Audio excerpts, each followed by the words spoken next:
Aujourd'hui, on va parler rétro-planning et stratégie de sortie d'album. Si jamais vous avez en prévision de sortir un album ou que vous souhaitez tout simplement découvrir les meilleures stratégies à mettre en place pour sortir un album dans de bonnes conditions, restez extrêmement attentifs à la suite de cette vidéo. Bonjour à tous, bienvenue dans cette vidéo. Je m'appelle Tariq, je suis producteur, éditeur et artiste à succès, plusieurs fois certifié disque d'or et de platine. Et aujourd'hui, j'aide des artistes et des producteurs indépendants à vivre de leur musique. La première chose, c'est quoi un rétro-planning? Eh bien, un rétro-planning, c'est un planning de stratégie de sortie d'album en partant de la date de sortie d'album et en définissant tout un listing d'étapes avant la sortie de cet album. Ça veut dire quoi? Ça veut dire que quand mon album sort le 10 juin, en réalité, la date de sortie est une finalité de tout le plan d'action qu'on va mettre en place. Et ça veut dire qu'avant le 10 juin, il y aura un truc par exemple en mai, il y aura un truc en avril, il y aura un truc en mars, un truc en février, un truc en janvier, etc. etc.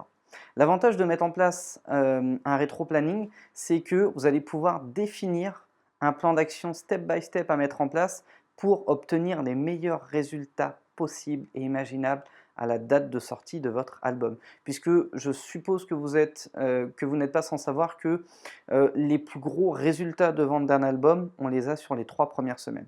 C'est-à-dire que si en première semaine, en deuxième et en troisième semaine, vous n'avez pas fait au moins 50 à 60% de vos objectifs de vente, il y a de grandes chances pour que vous ne les atteigniez jamais, même 10 ans après la sortie de l'album. Alors après, il y a des cas particuliers, c'est quand on a une réédition avec un titre vraiment monumental qui fait que l'album se remet à se vendre d'un coup, mais c'est un peu comme si on refaisait une sortie d'album, et donc du coup les 3 premières semaines de la réédition, on peut avoir de très gros scores de vente également. Donc à partir de là, la plupart des labels, des maisons de disques et des producteurs indépendants, et donc des artistes indépendants formés au music business, ont commencé à travailler avec des rétro-plannings. Donc l'idée c'est quoi? C'est que quand on a un album à sortir le 10 juin, ce qui fait que les gens, le 10 juin, vont être au rendez-vous pour aller acheter l'album, c'est tout ce que vous allez faire en amont. Donc voilà un exemple de ce que vous pourriez faire pour une stratégie de sortie d'album. Admettons qu'on a un album par exemple qui sorte le 10 juin. On a une sortie nationale. Admettons on a même juste une sortie digitale, puisque la plupart des artistes qui vont regarder cette vidéo ne font plus spécialement de sortie physique. Donc admettons qu'on a une sortie digitale au 10 juin. Si vous ne faites rien avant le 10 juin, votre album ne se vendra pas. Moi je préconise plusieurs choses. La première, c'est de faire des tests sur le cover de l'album et sur le titre de l'album. Pour ça, c'est pas compliqué. Dans la formation producteur et artiste à succès, je vous montre précisément de quelle manière faire des promos Facebook ultra ciblés et ultra rentables auprès d'un public fortement susceptible d'acheter votre musique. Donc ça, c'est pour vendre sa musique, mais vous pouvez également mettre en place des stratégies pour savoir si le nom de votre album est plus vendeur qu'un autre. Et pour ça, moi, ce que je fais, c'est que c'est très simple. Je vais prendre un cover, le cover de l'album qu'on aura décidé avec l'équipe, et je vais mettre un titre. Sur un deuxième cover, je vais mettre un deuxième titre. Sur un troisième cover, un troisième titre, etc., etc. Et je peux tester jusqu'à 10 titres. Je prends ces 10 titres-là, j'envoie un max de com sur Facebook, donc ça peut être 5 euros par jour, 10 euros par jour, peu importe après le montant, et je travaille exclusivement sur ma fanbase, c'est-à-dire mes fans sur Facebook, mes fans sur Instagram, mes fans sur ma liste de contacts que je vais importer directement dans Facebook, et éventuellement, pour confirmer une tendance, je vais travailler sur ce qu'on appelle des audiences similaires. Je ne vais pas rentrer dans le détail dans cette vidéo, mais grosso modo, ce sont des gens qui ressemblent très fortement à vos fans. Et à partir de là, je me rends compte que moi qui étais hyper chaud sur le titre numéro 2, c'est peut-être celui qui me rapporte le moins de retours.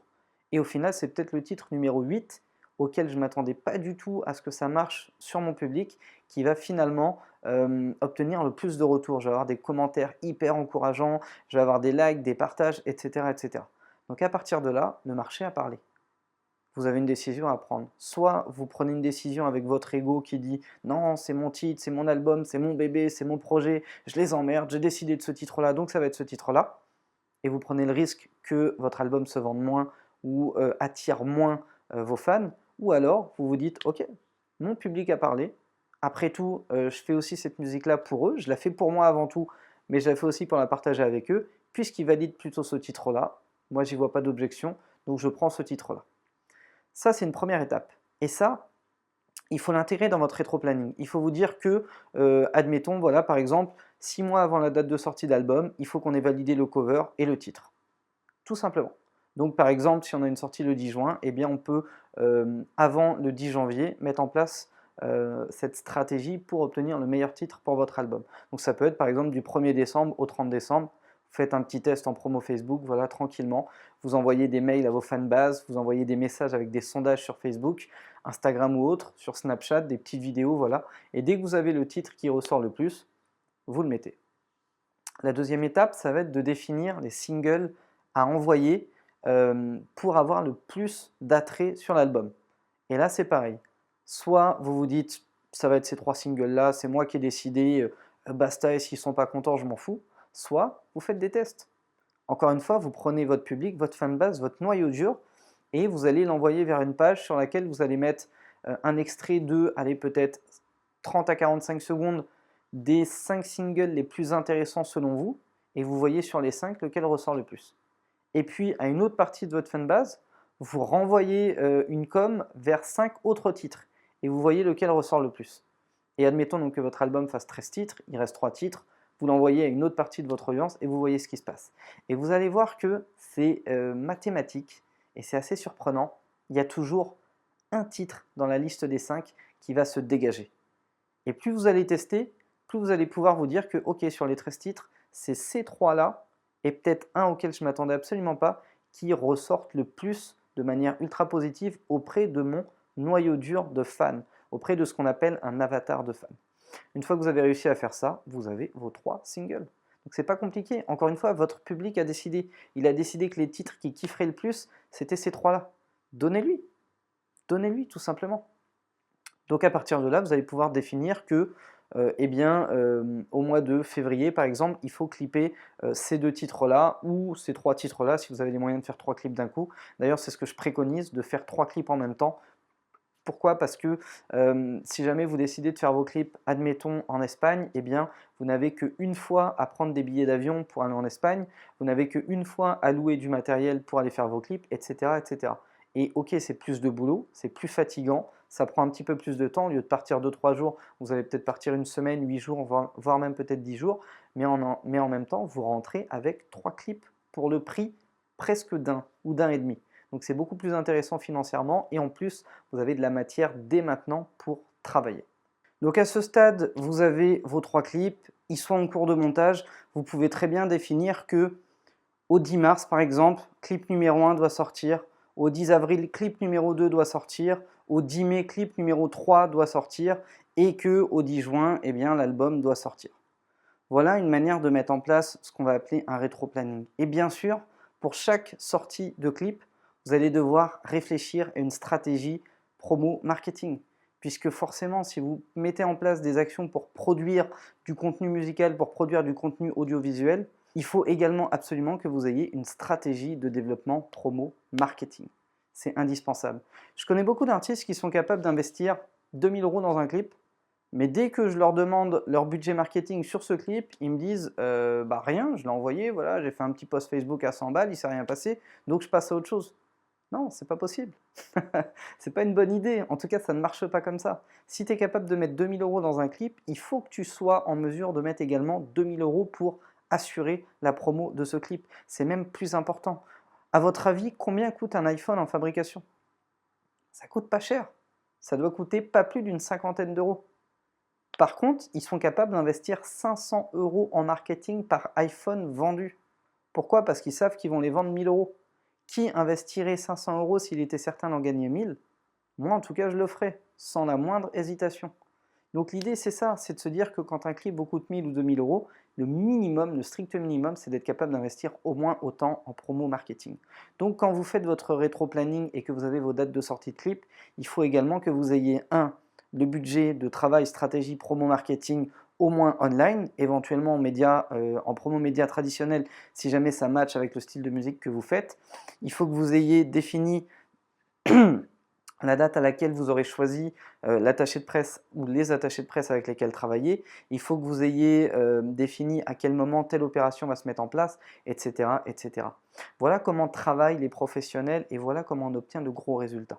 Puisque, évidemment, quand vous mettez ça en place, vous ne vous plantez pas sur le titre de l'album, 2, vous ne vous plantez pas sur le choix des singles, 3, vous sortez les 3 singles qui ont le plus de potentiel avant de sortir l'album. Donc ça suscite quoi chez vos fans? Eh bien une très très très très forte envie d'acheter l'album. Et la botte secrète, c'est le point numéro 4, c'est que dans votre rétro-planning, vous devez définir à chaque point de sortie de single clip la possibilité de précommander l'album dans des conditions bien spécifiques. Je vous donne un exemple. Un truc que je fais beaucoup, c'est lorsqu'un album sort au mois numéro 4, au mois 3, il y a un clip, mois 2, un clip, mois 1, il y a un clip, eh bien, au premier clip qui sort, je vais proposer un lien de précommande d'album dans des conditions de dingue. C'est-à-dire, si tu précommandes l'album aujourd'hui, à sa sortie, l'album va coûter 15 euros. Aujourd'hui, tu peux l'avoir à 10 euros. Sauf qu'en plus, je vais te proposer un EP complètement gratuit. Je vais te proposer une place de concert, par exemple, sur n'importe laquelle des dates que je ferai sur ma tournée, etc., etc. Vous proposez un package de grosse valeur. Pour 10 balles, tu peux peut-être récupérer 50 euros de valeur en plus de l'album. Là, vos vrais fans, vos fans hardcore, ça va être les premiers à acheter. Pourquoi? Parce qu'ils sont sûrs d'acheter l'album à un moment ou un autre. Donc autant l'acheter maintenant, alors que les conditions sont juste optimales. Et vous expliquez que cette offre est limitée à 30 jours. Évidemment, pendant ce temps-là, vous faites la promo de votre clip.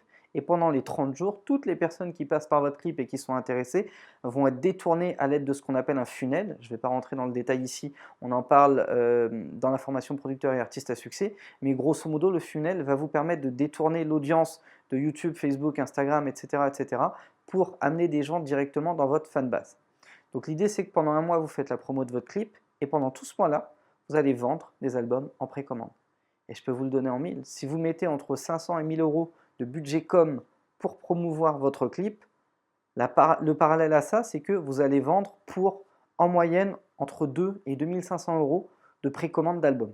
Tout simplement. Et ça veut dire quoi 2000, 2500 euros? Ça veut dire 200 à 250 ventes.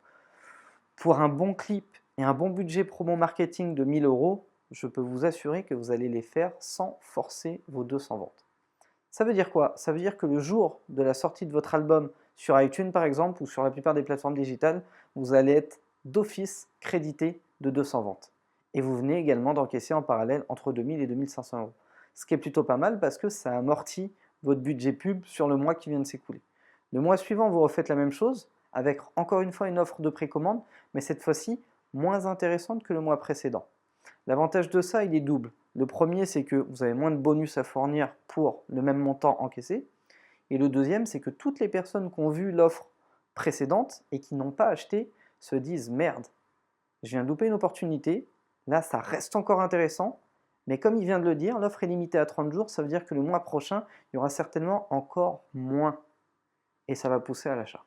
Et à ce moment-là, vous allez accumuler d'une part toutes les personnes qui vont vous découvrir avec le clip numéro 2, plus toutes celles qui vous ont déjà découvert avec le clip numéro 1, mais qui n'étaient pas passées à l'action. Et je vous le donne en mille, si le premier mois vous avez fait 200 à 250 ventes, le deuxième mois vous allez faire minimum 250 ventes et très certainement entre 300 et 350. Et le mois suivant, vous faites la même chose et vous réduisez encore le package de bonus qu'il y a dans votre offre, jusqu'à arriver à la date de sortie d'album. Ça veut dire quoi? Ça veut dire qu'en gros, avec tout le travail qui aura été mis en amont, d'une part, votre budget marketing aura été amorti par les ventes des précommandes d'albums. Il se peut, si jamais ça a bien marché, que vous ayez également amorti les coûts de production de vos clips. Et le jour où votre album sort, il y a de grandes chances, et préparez votre téléphone pour faire un screenshot, il y a de grandes chances pour qu'il soit classé dans le top iTunes au moins pendant quelques heures, voire pendant 2 à 3 jours. Et à partir de là, vous êtes en bonne condition pour aller voir des partenaires plus gros en disant salut les Inrock, j'ai fait un album, je l'ai sorti par exemple il y a une semaine, on a déjà été classé dans le top album, on a déjà vendu tant d'exemplaires, on a déjà 3 clips qui sont là, etc. etc. Et tout ce process-là, en fait, va mettre en action votre fanbase, tout simplement. Vous allez acquérir des fans, vous allez vendre des albums, tous ceux qui ne vont pas acheter vos albums vont rester fidèles à ce que vous allez sortir, et plus vous allez avancer dans le temps, plus vos scores de vues, de stream, d'écoute vont grossir, plus votre visibilité va grossir, et forcément, quand un an plus tard, vous repartez sur un nouveau projet, ou 2 ans plus tard sur un nouveau projet, vous repartez plus de zéro. Vous repartez peut-être de 10 000 en fanbase, 15 000, 20 000, etc. etc. Et c'est comme ça qu'on construit une carrière dans le temps. C'est comme ça qu'on arrive à faire des scores de vente honorables qui, non, ne vont pas vous rendre riche, mais qui peuvent vous aider à vivre de votre musique. Et là, on n'a parlé que de vente d'albums que de précommande d'albums. On n'a pas parlé de droits que ça peut générer, on n'a pas parlé de booking, parce que forcément, ça va vous aider à générer des dates, on n'a pas parlé de placement en compilation ou autre, on n'a pas parlé d'une éventuelle licence que vous pourriez avoir, soit en licence améliorée avec votre distributeur digital, soit avec un autre label qui serait amené à récupérer la main sur votre projet. On n'a pas parlé de vente de produits dérivés, parce qu'à partir de là, vous avez acquis une fanbase conséquente, et si vous avez 5000 personnes, dont 500 qui vous ont acheté votre album, il y en a 4500 qui ne vous ont encore rien acheté, et peut-être que le fait de leur proposer un package à 20 € avec un t-shirt, un album, un DVD, et pourquoi pas un EP gratuit en téléchargement, etc., eh ben, ça va les aider à acheter. Et quand vous faites ça, sur ce genre de package, vous margez au minimum à 5 €, et si vous gérez bien, à 8-10 €. Donc vous allez continuer à faire des ventes tranquillement avec le temps, au fur et à mesure que votre fanbase grossit. Voilà à quoi sert un rétro-planning, et voilà un exemple, et il y en a plein d'autres, mais c'est un exemple de mise en application de stratégie de sortie d'album. Merci d'avoir été attentif à cette vidéo, j'espère que ça vous a plu. Si c'est le cas, comme d'hab, lâchez-moi un big like, repartagez cette vidéo à un maximum d'artistes, de producteurs, de managers, d'éditeurs que ça pourrait intéresser. Si jamais ce n'est pas encore fait, abonnez-vous à la chaîne Producteur à succès. Vous avez vu ce style de vidéo? J'en ai plein d'autres en tête, j'en ai plein d'autres à vous balancer, mais je suis un gros flemmard et pour me stimuler, j'aime bien voir le nombre d'abonnés grossir sur cette chaîne. Et plus ça grossit, plus je vous balance du contenu de qualité, de valeur et qui va vous aider à mettre en place les bonnes actions pour rapidement vivre de votre musique. Encore une fois, merci à vous et je vous souhaite une excellente journée. Ciao, ciao.